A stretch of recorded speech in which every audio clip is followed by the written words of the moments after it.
Estamos en la segunda parte del capítulo 2 del Evangelio de Juan.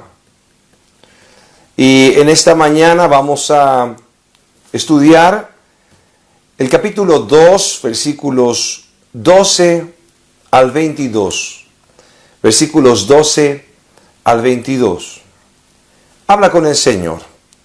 En esta mañana podemos titular El Señor es el templo. El Señor es el templo. Habla con el Señor ahí donde estás.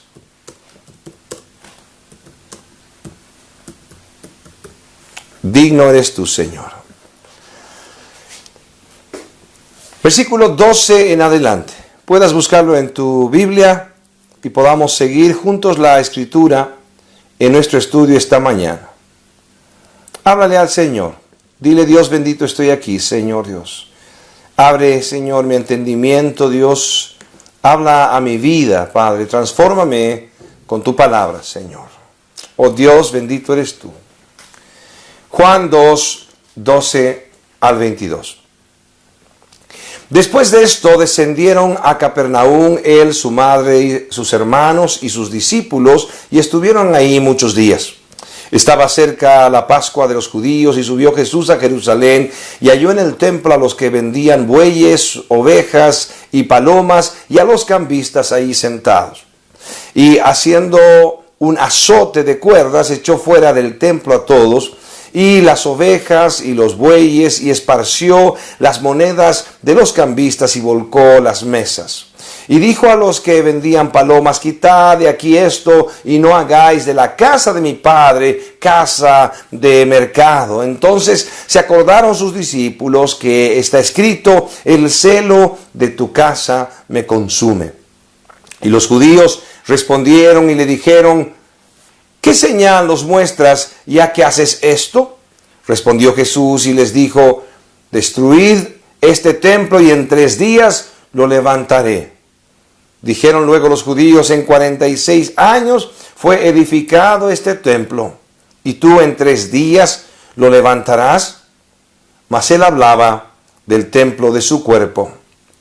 Por tanto, cuando resucitó de entre los muertos, sus discípulos se acordaron que había dicho esto, y creyeron la escritura y la palabra que Jesús había dicho. Versículo 12.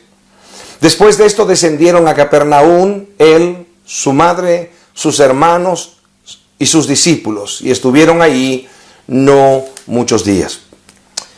Como vimos, Jesús, su madre y sus discípulos estuvieron en la región donde el mismo Señor Jesús se había criado. A pesar de haber nacido él en Belén de Judea, vivió con su familia, así como él mismo era conocido como Jesús de Nazaret. Nazaret estaba en la región de Galilea, donde también estaba Betsaida, Caná y Capernaum, que tenían apenas 25 kilómetros de distancia entre estas dos últimas. Cada uno de estos nombres ya lo hemos escuchado a través de la enseñanza de Juan. Pero vemos a Jesús que está justamente en esta región donde él ha sido criado, donde él ha vivido. Juan no es un evangelista que describe cronológicamente todo acontecimiento, sino que encontramos en Juan el propósito de reconocer o hacer conocido al Señor como el Cristo, el Mesías prometido, el Hijo de Dios. Por lo tanto, cuando leemos Juan, entendemos que no es un tema cronológico, sino de diferentes hechos donde Juan vuelve a recalcar quién es Jesús. Vemos que posiblemente el Señor Jesús hace su centro de operaciones, por llamarlo así, a Capernaum, porque ya en Nazaret él había sido rechazado y habían intentado matarle. En el mismo lugar donde él había sido criado. Su vida había sido desarrollada a él, y en Lucas 4 podemos ver nosotros que entrando en la sinagoga y leyendo el libro de Isaías, Él reconoce que es el Mesías delante de todos, les dice que esta profecía se ha cumplido, y la gente que le conocía, que sabía quién era él, le rechaza como el Mesías e intenta matarlo. Veremos por un momento Lucas 4, 16 al 18 y algunos versículos más de Lucas 4 para entender que el cambio a Capernaum era algo sabio. Vino a Nazaret, Lucas 4, 16 en adelante. Vino a Nazaret donde se había criado y en el día de reposo entró en la sinagoga conforme a su costumbre y se levantó a leer. Y se le dio el libro del profeta Isaías y habiendo abierto el libro halló el lugar donde estaba escrito: el Espíritu del Señor está sobre mí, por cuanto me ha ungido para dar buenas nuevas a los pobres. Me ha enviado a sanar a los quebrantados de corazón, a pregonar libertad a los cautivos y vista a los ciegos, a poner en libertad a los oprimidos. El Señor Jesús estaba hablando de sí mismo, la obra que Él venía a hacer, la obra de Dios mismo. Ahí estaba frente a ellos Jesús el Mesías. En Lucas 4, 21, unos versículos más adelante, dice: y comenzó a decirles: hoy se ha cumplido esta escritura delante de vosotros.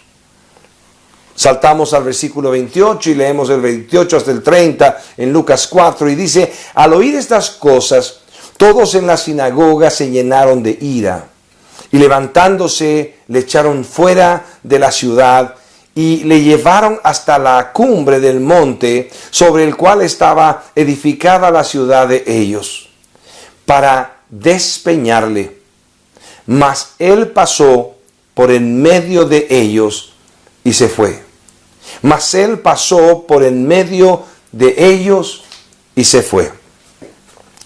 Luego de este acontecimiento entendemos que era algo sabio cambiar de lugar su centro de operaciones, por llamarlo así, digo una vez más, y el Señor en los 3 años que duró su ministerio, el Señor hizo sede central a Capernaum. Veamos nosotros el versículo 13. Dice: estaba cerca la Pascua de los judíos y subió Jesús a Jerusalén. Versículo 13, estaba cerca la Pascua de los judíos y subió Jesús a Jerusalén. En Jerusalén se encontraba el templo que originalmente había sido ordenado por Dios a David y fue construido por Salomón, su hijo. Luego fue destruido por Nabucodonosor cuando el pueblo fue llevado en cautiverio a Babilonia. Luego reconstruido a la vuelta de cautiverio, reconstruido como el segundo templo con el rey Herodes el Grande. Jerusalén era el centro de adoración principalmente por el templo, donde los sacrificios eran constantes, pero también tenía como 40 sinagogas donde se estudiaba la Torá, el Pentateuco, los primeros 5 libros de la Biblia, y existía un culto a Dios de manera permanente. Hasta hoy, lo que queda de este templo es lo que conocemos nosotros como el Muro de los Lamentos, que es una porción que queda de pie de este templo que después también fue destruido y queda solamente esta parte del templo como para poder saber la magnitud, la grandeza de esta construcción. Dios había pedido justamente esto porque la Shekinah de Dios, la presencia de Dios viva, estaba en medio del templo como está en medio del arca, como estuvo aún en el tabernáculo, que fue aún como una carpa desarrollada para el culto a Él. Ahora, aún con todo el propósito del Señor, tristemente se había perdido la esencia de que el templo pueda ser lo que debería ser para Dios. Nos habla aquí sobre la Pascua. En Éxodo 23, 14, 17, en Éxodo 23, 14, 17, podemos ver parte de lo que es la Pascua. Se celebraba una vez al año en el mes de Nisán. Estaríamos hablando de final de marzo, principios de abril. era recordatorio de cómo fueron ellos guardados a través de la obediencia a Dios en medio de su cautiverio en Egipto. Las plagas que el mismo Señor estaba estableciendo una y otra vez para glorificarse, mostrar su gloria frente a su pueblo y rescatar a su pueblo de la esclavitud en Egipto. Esta era una de estas plagas, la muerte de los primogénitos. Dios había decretado que esto iba a suceder y en medio de esto el Señor le dice a su pueblo que cada uno de ellos debía matar un cordero según la capacidad que tengan de poder comerlo como familia. Y si aún podía sobrar, entonces iban a compartir este cordero con su vecino, pero esta comida no era como un banquete agradable, porque primeramente lo iban a comer con hierbas amargas. Por otro lado, iban a estar comiendo panes sin levadura.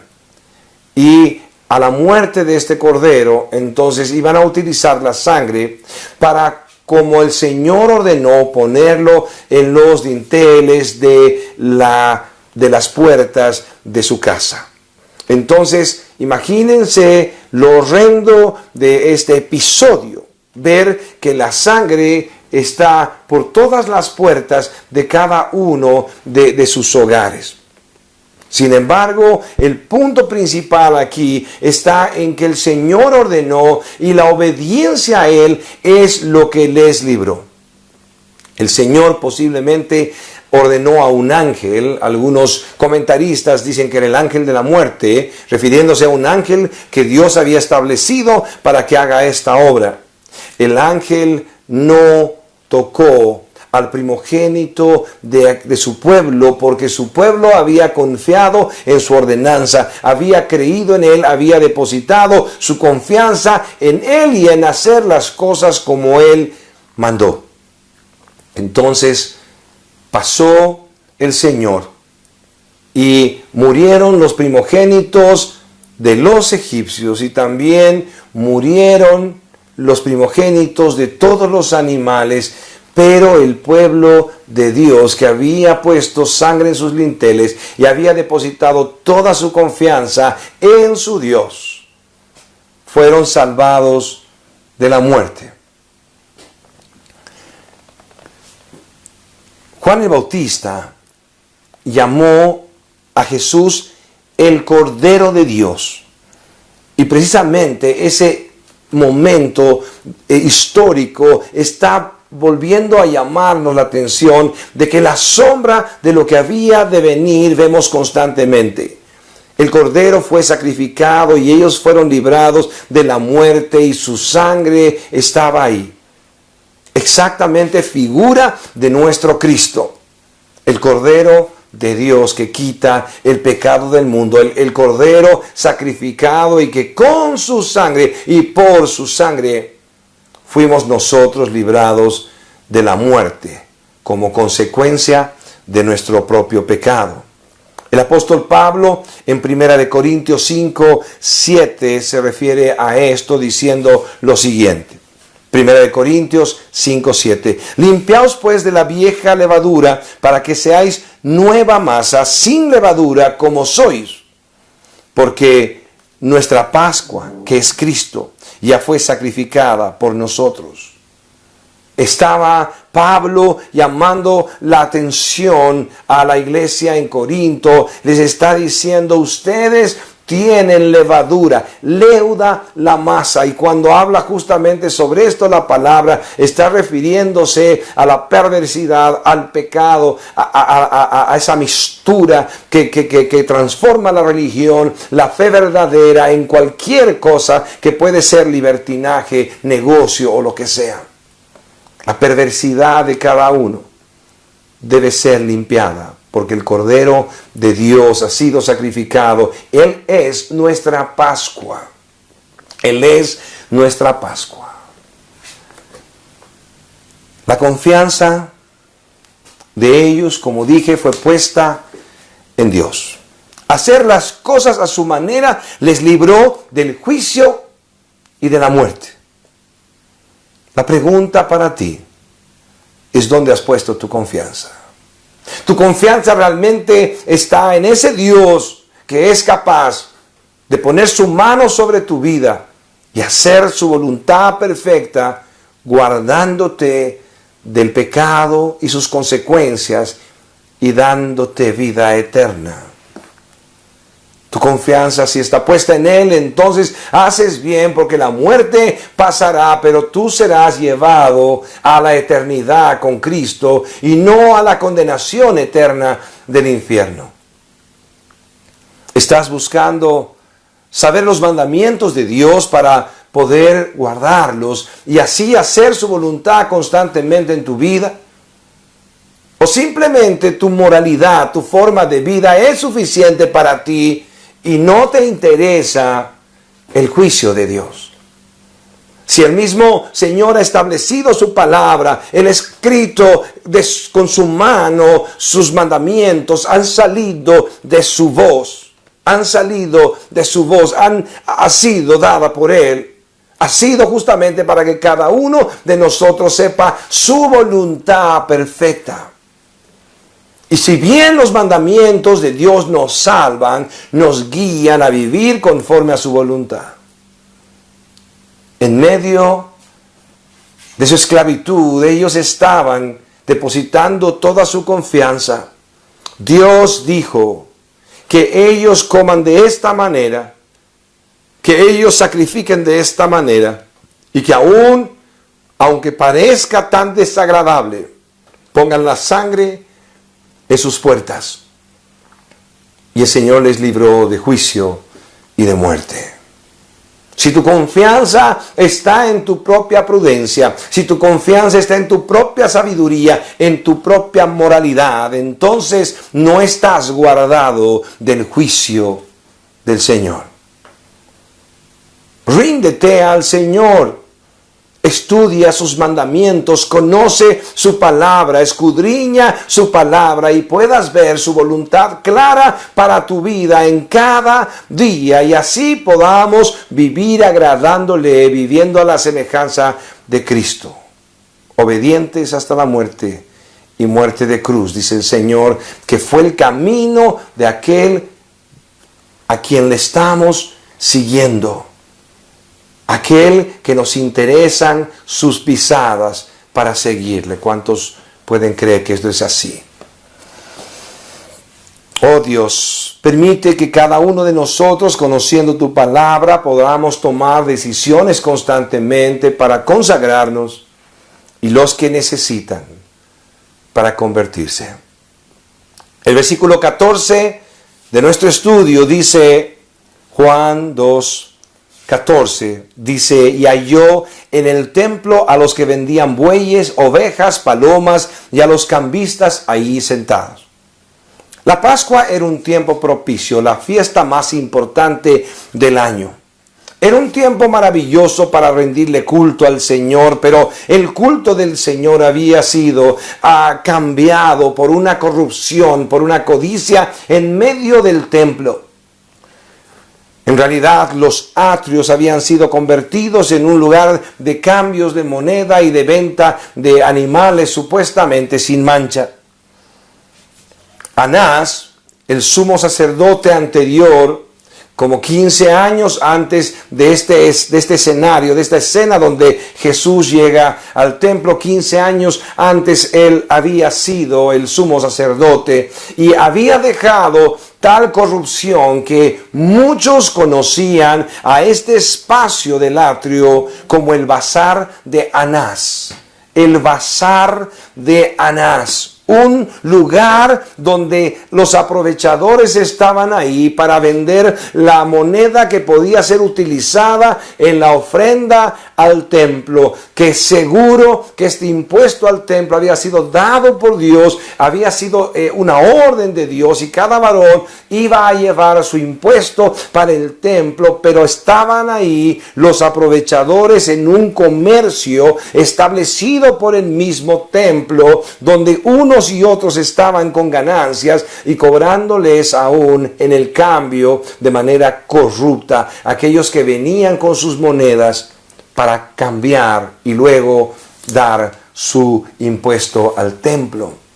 Algunos de ellos podían haber venido con animales de lo más puros posible, pero había ahí el catador, alguien que estaba supervisando esto y que estaba en convenio con aquel que vendía los animales, y él, que era parte del templo, que debería guardar la gloria del Señor en todo, estaba simplemente pensando en el buen negocio que era rechazar el animal que habían traído de tan lejos y decirle que no era perfecto, que tenía alguna falla y que era mejor que lo dé al vendedor del animal y pueda dárselo como parte de pago y compre y aumente aún el precio por un animal que pueda ser aprobado por él. Cómplices en medio de la adoración de Dios para poder ganar más. Oh Dios. Todo el año había este negocio, pero principalmente en la Pascua había tal cantidad de gente que llegaba de todas partes, así como Jesús mismo llegó en la actitud de adoración juntamente con sus discípulos. Josefo, el historiador judío, dice que 250,000 hombres aproximadamente estaban ahí en Jerusalén para hacer esto, para rendir culto al Señor, para presentar el sacrificio al Señor, para pagar su impuesto si no lo habían hecho antes. 250,000 hombres multiplicados por la cantidad de hijos, las esposas y tantas cosas. Posiblemente Josefo dice que estábamos llegando en una población en el tiempo de la Pascua a 3 millones de personas en Jerusalén. De repente jamás nos hubiéramos imaginado tal cantidad de gente ahí para adorar al Señor, para rendir culto a Dios, tratando de obedecer sus mandamientos. Pero toda la corrupción habían hecho del templo un simple mercado. Qué parecido a lo que han hecho hoy día de la iglesia. No de la iglesia del Señor, porque la iglesia del Señor continúa pura y sin mancha, porque Cristo la presenta a sí mismo por su muerte de esta manera, a pesar de que no somos perfectos, a pesar de que simplemente somos pecadores perdonados. Su iglesia sigue intacta. Pero la falsificación de iglesia es tan parecida al negocio de Anás en el templo, diciéndole a la gente que puede ir por un camino y por otro simplemente para hacer un negocio de la fe. Primera de Timoteo 6:5 al 11 dice: disputas necias de hombres corruptos de entendimiento, privados de la verdad, que utilizan la piedad como fuente de ganancia. Apártate de los tales. Apártate de los tales. El Señor está abriendo gratuitamente la salvación y algunos la están vendiendo. El Señor está con su misericordia dada para nosotros y algunos están comerciando con esa misericordia. Falsamente no es nuestro Dios, no es el mismo Dios, no es nuestro Señor, pero lo presentan como si fuera. Y al final las personas que están detrás de sus codicias encuentran a alguien que les diga que Dios va a darles sus codicias, que Dios les va a cumplir en sus codicias y va a darles lo que ellos están buscando.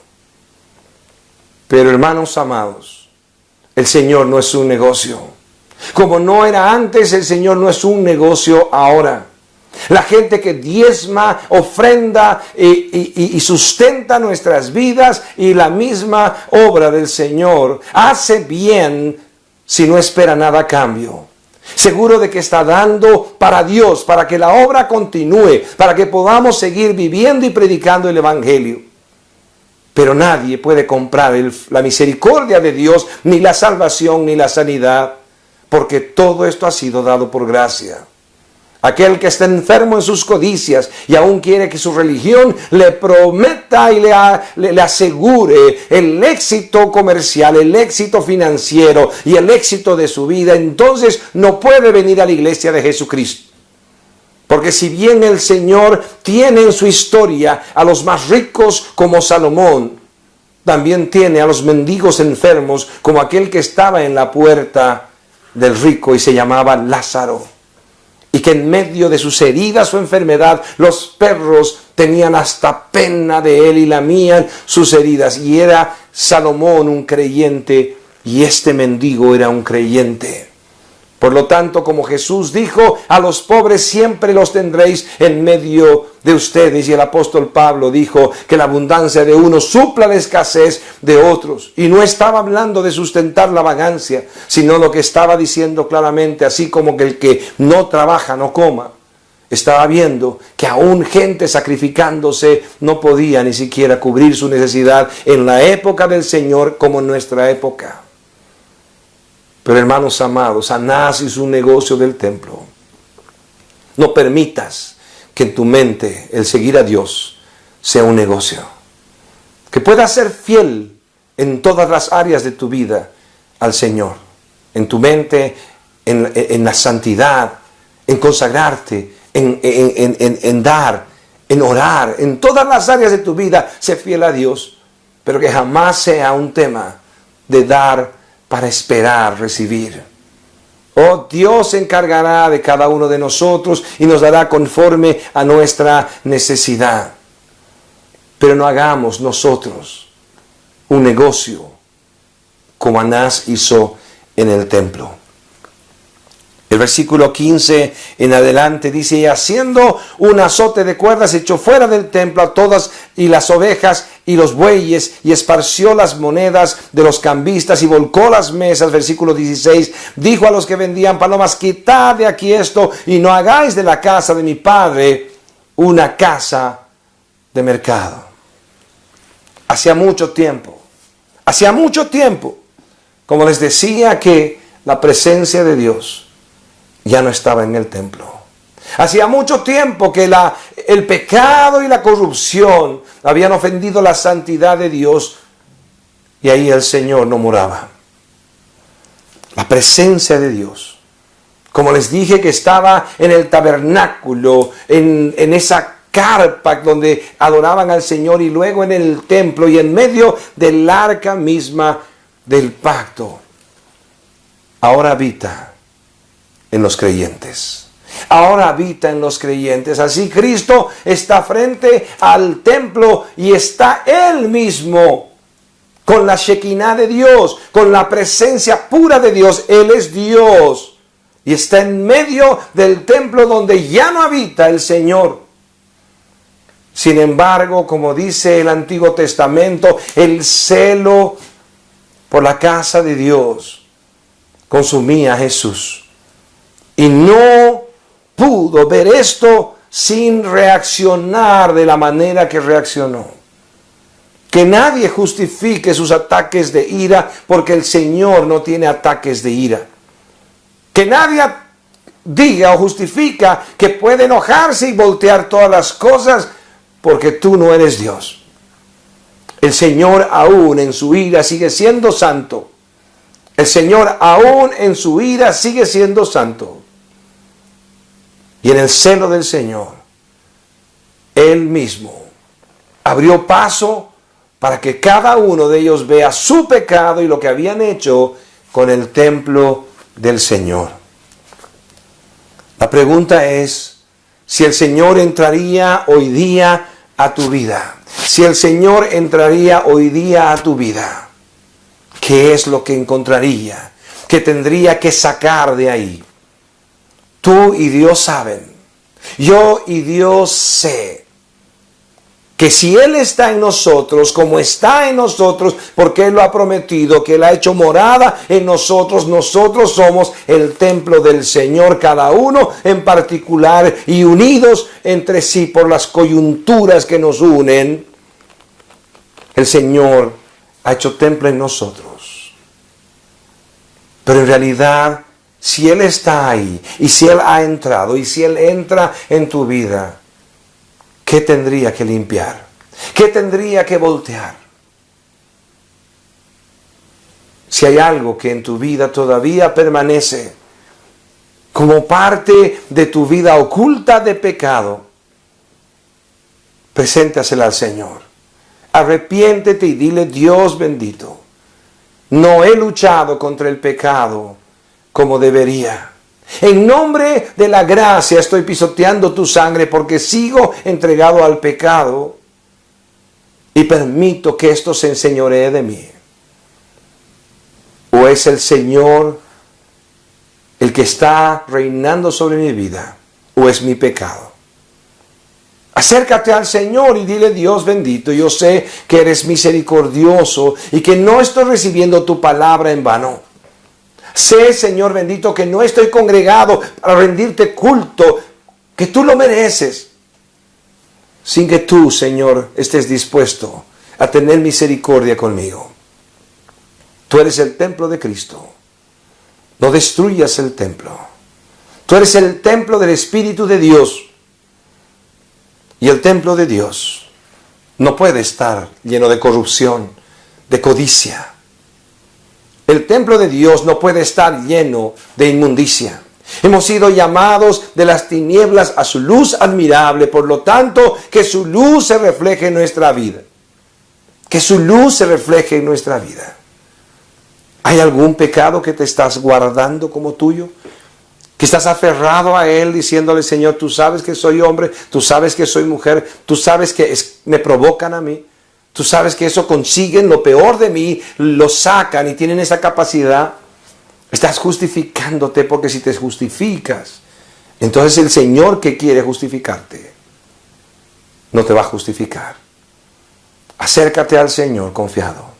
Si el Señor ha decidido hacer morada en nosotros y que seamos nosotros su templo, es porque quiere que tú y yo podamos tener este templo cada día preparado para su presencia.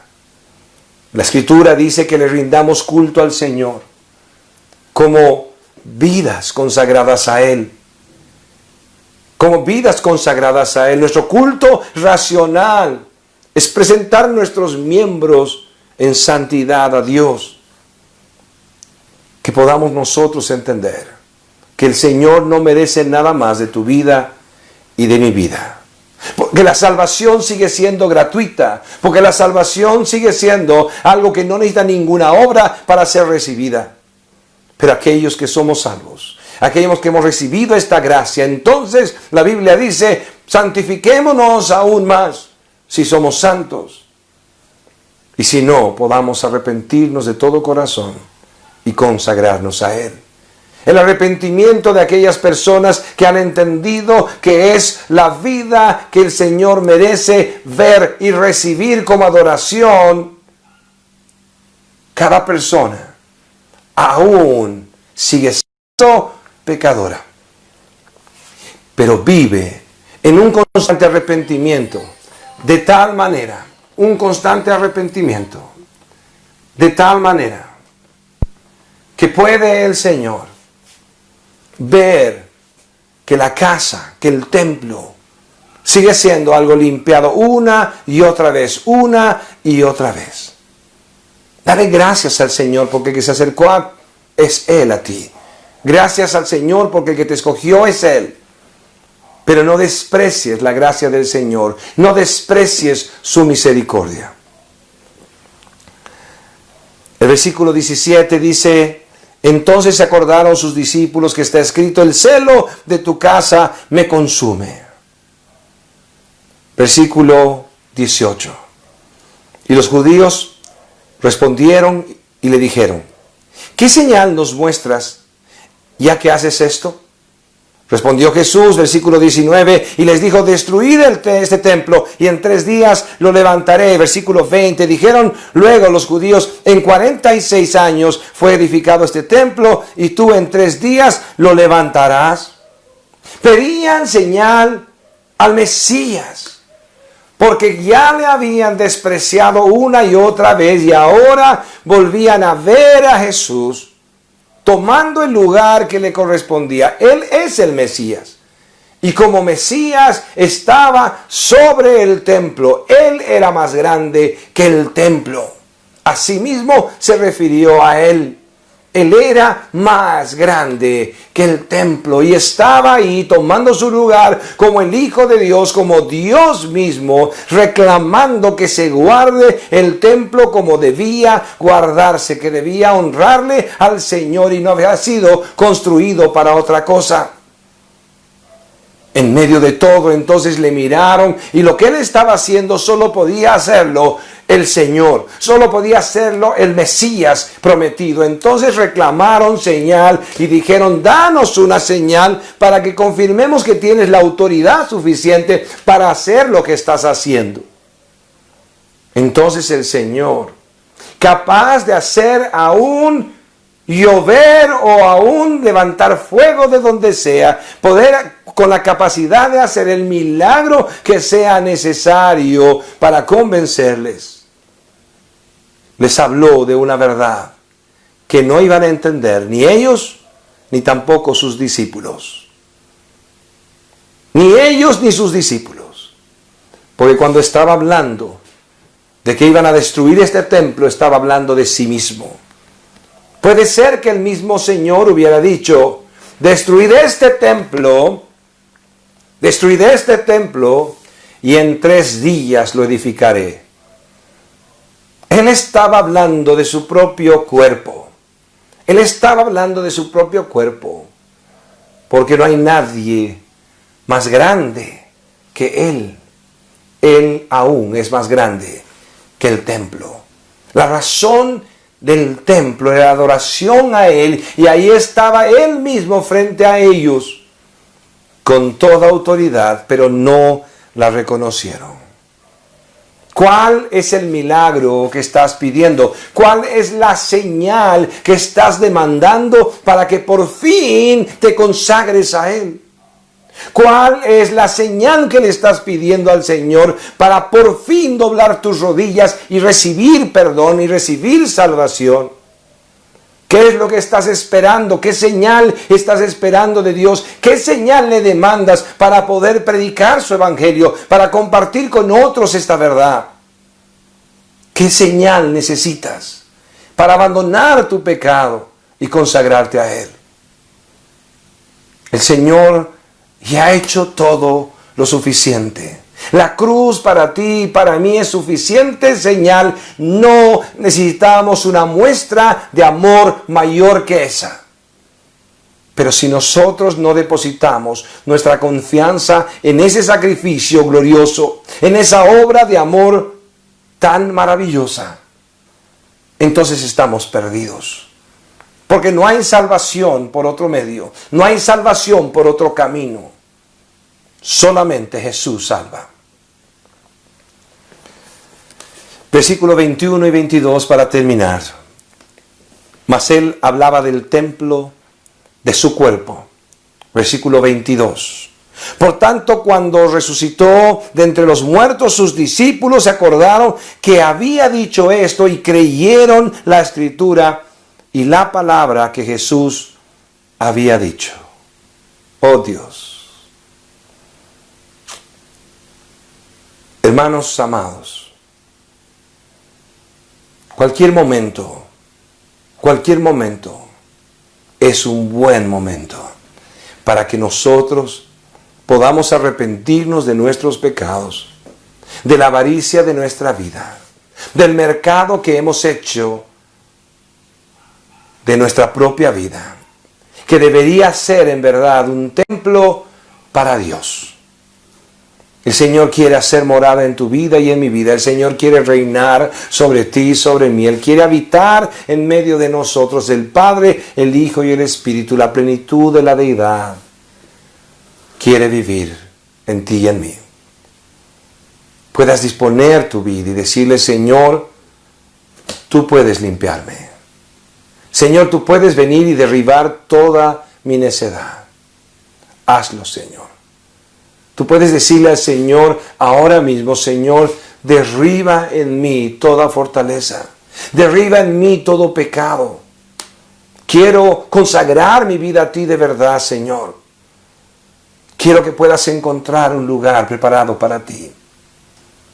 Oh Señor, lo que tengas que limpiar, limpia. Lo que quieras transformar, transforma. Si es necesario el quebrantamiento, porque no hay otra manera en mi necedad.